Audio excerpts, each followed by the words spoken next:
Hola, ¿qué tal? Bienvenidos a un nuevo video. En esta ocasión el tema es la auscultación y las técnicas kinésicas en pediatría. En este cuadro se puede ver las distintas nomenclaturas y clasificaciones de los ruidos pulmonares. Los ruidos respiratorios normales y los ruidos agregados o adventicios depende de la clasificación. Española, Chile, acá sale, que es la que nos basamos acá en nuestro país, que corresponde a los ruidos respiratorios normales, el murmullo pulmonar, el ruido laringotraqueal y los ruidos agregados o adventicios que no son de origen patológico, son de origen no natural, sino provocados por alguna gatillante, y que cada ruido tiene su etiología distinta, por así decirlo. Por ejemplo, el ronco, sibilancias, los ruidos crepitantes que vamos a ver a continuación. A modo de introducción, este método de la auscultación es un paso bastante importante, no solamente en pediatría, sino que en las distintas disciplinas o en el examen físico torácico.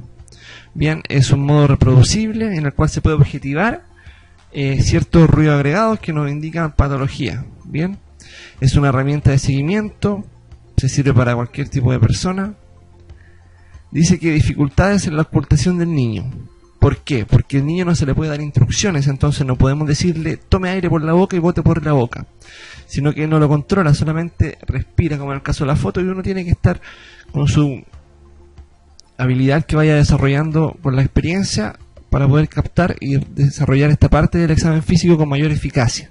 Bien, también los llantos, que es bastante común en los niños, porque nos gusta que se acerque una extraña y le toque la espalda o como que invada su espacio. Uno no es nadie para hacer eso en un niño, entonces se asustan y pueden causar distintos ruidos que nos pueden distraer. La auscultación, por decirlo simple, encontramos los ruidos respiratorios que son normales o ruidos respiratorios bronquiales, que son los ruidos del paso del aire, como el murmullo pulmonar o murmullo vesicular, como le dicen, ruido laringotraqueal, que son ruidos de paso de aire por la vía aérea. Bien, entonces lo primero es que cuando uno presenta este paso de la auscultación tiene que decir murmullo pulmonar presente, que es lo que nosotros escuchamos, global o disminuido, depende del caso.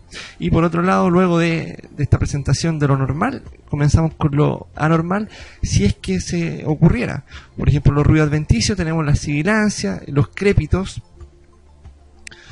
por ejemplo. Bien, los ruidos normales se escuchan en la vía aérea, el paso de aire por estos tubos que comprenden la vía aérea. La ventilación regional disminuye desde el vértice hacia las bases, este murmullo pulmonar. Cuando disminuye su amplitud, esto nos va a indicar una hipoventilación. Esto es causante del murmullo pulmonar disminuido, que está llegando menos aire a tal región. Los ruidos respiratorios bronquiales señalan un fenómeno patológico si es que se escuchan en un lugar donde no son audibles normalmente. Van a aparecer por aumento de la densidad del pulmón, se escuchan en la parte turbulenta, dice vía de diámetro superior, que corresponde a mayor a 2 milímetros. Los ruidos crepitantes, ¿por qué ocurren?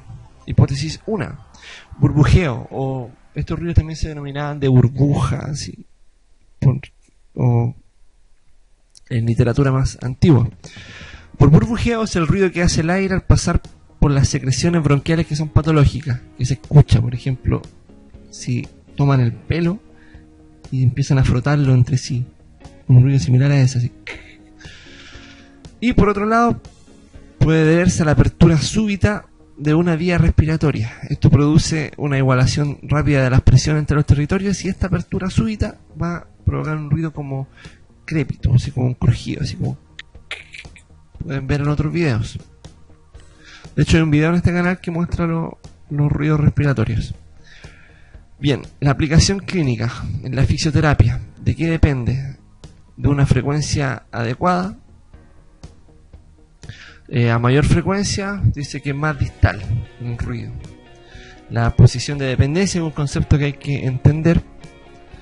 Cuando se habla del pulmón dependiente, es el pulmón que uno quiere desea ventilar, que cuando ciertas técnicas se utilizan esa clasificación.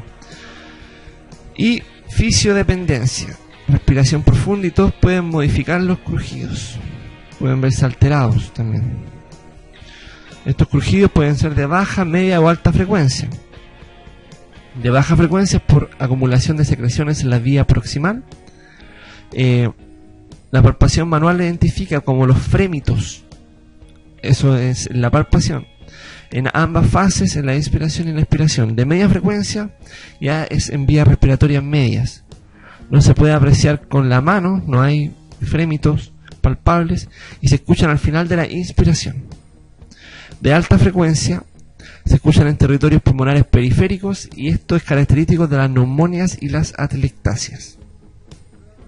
Las sibilancias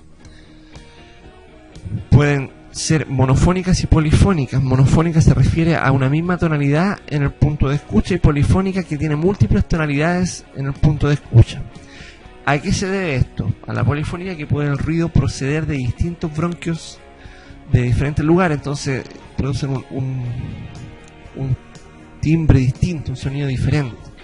Bien, ¿esto por qué se provoca? Por el estrechamiento de la vía aérea, no más allá de la séptima generación bronquial. Esto es característico en niños pequeños, por ejemplo, con un SBO, asmáticos, etc. Dice, las sibilancias en el niño van más ligadas a las secreciones. Generalmente son polifónicas. Si está ligada al broncoespasmo, existe una disminución de los ruidos pulmonares normales. Como dije, el asma es la causa más común de la sibilancia. Es característico de esto. De hecho, unas preguntas para detectar el asma es si le suena el pecho, siente como un pito, así. Bien, acá se ve el árbol bronquial, las vías de conducción y donde ocurre ya la respiración, la perfusión ya. Estas son vías más hacia periféricas, y acá se muestran las distintas técnicas que se pueden utilizar, que vamos a analizar más adelante. Bien, ¿qué es la kinesiterapia o la fisioterapia? También se aplica en el ámbito respiratorio esto. Es, según la RAE, que es la Real Academia Española, es el método terapéutico por medio del movimiento activo y pasivo de todo el cuerpo, algunas de sus partes. Bien, estas técnicas se aplican en pediatría. Son técnicas manuales que se basan y tienen evidencia fisiológica y fisiopatológica. Pueden prevenir, curar o establecer el sistema tóraco-pulmonar. Bien. Ya. La kinesioterapia siempre va a depender del... Ya está protocolizada acá en Chile en tratamientos infantiles, que es el programa IRA. Uno hace la evaluación, evalúa el score de tal, lo que sea, primero, luego ve el tratamiento correspondiente, depende del score que tenga la persona, y luego dentro, si es que clasifica o por determinación del tratante desea hacer kinesioterapia respiratoria, lo puede realizar incluso en pacientes que no colaboran, que son los niños pequeños, de 0 a 6 años, los bebés. Bien, entonces también se da, siempre importante, como se menciona acá, la educación. Se educa a los padres, en este caso, lo beneficioso que es realizar estas técnicas. En los pacientes que no colaboran, se usa, por ejemplo, la tos provocada. Eso en un bebé, cuando le utilizan con baja lengua, le meten un palito hasta el fondo o algo metálico para que tosa. La expiración lenta prolongada, que son presiones que ayudan, como dice acá, a prolongar la expiración. Aspiración nasal, nasofaringia, y también la desobstrucción rinofaringia. Bien, acá dice desobstrucción rinofaringia retro. Esta técnica ya casi ni se usa porque es media salvaje, entonces voy a saltarme esto porque no aplica ya. Hablando de la tos, un mecanismo importante para sacar las obstrucciones, o sea, las secreciones de movilización, el principal que tenemos nosotros de defensa de esto. Consta de 4 fases. La primera, una inspiración, luego una compresión abdominal aumenta la presión intratorácica, intraabdominal, y luego se abre la glotis y ¡pum! La expulsión de aire, bien fuerte, y luego una vuelta a la calma basal. Bien, esa misma principio se utiliza para esta técnica de la desobstrucción rinofaringea retrógrada, ¿ven? Pero es bastante forzada y quizás se pueden utilizar otras técnicas que sean menos traumáticas para los niños. La tos provocada, se busca el punto que provoca la tos y como salió el pequeño ahí para la foto, se incita una tos que es provocada, que nos ayuda a botar todas esas secreciones. Contraindicaciones: una reconstrucción de la vía aérea, no vamos a ponernos a causar daño posterior a alguna cirugía. Cirugía abdominal reciente, un neumotórax.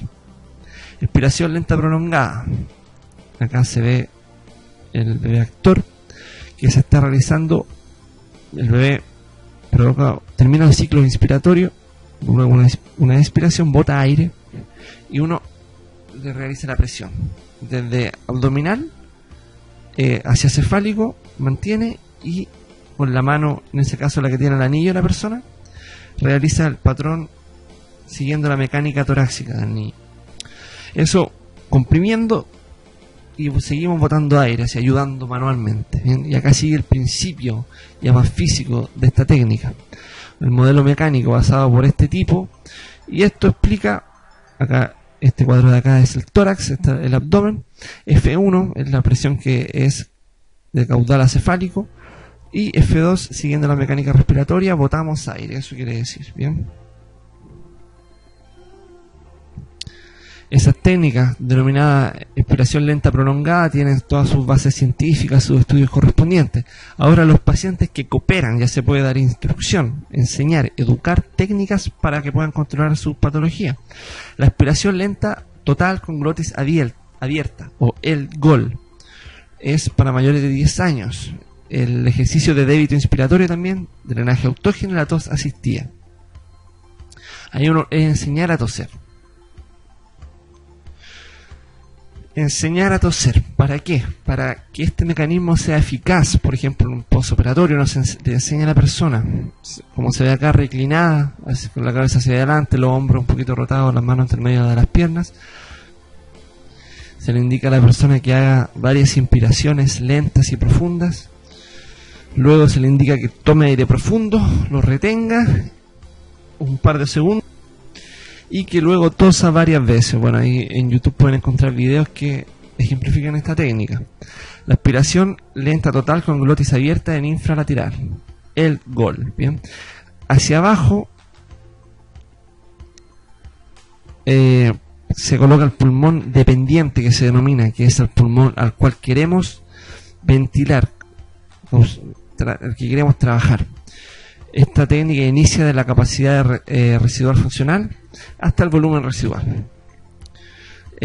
La zona de acúmulo de secreciones queda apoyada, como dije yo, la que queremos drenar, por así decirlo, ventilar más. Se utilizan pacientes en que la expiración forzada provoca broncoespasmo y es totalmente requiere cooperación. Drenaje autógeno son inspiraciones y expiraciones lentas que las controla el paciente y las cuales inician desde el volumen de reserva expiratoria hasta el volumen de reserva inspiratoria. Bien, eso ha sido una revisión bastante breve de las técnicas y los ruidos respiratorios y su etiología. Espero que les sirva para su estudio y será hasta una próxima ocasión.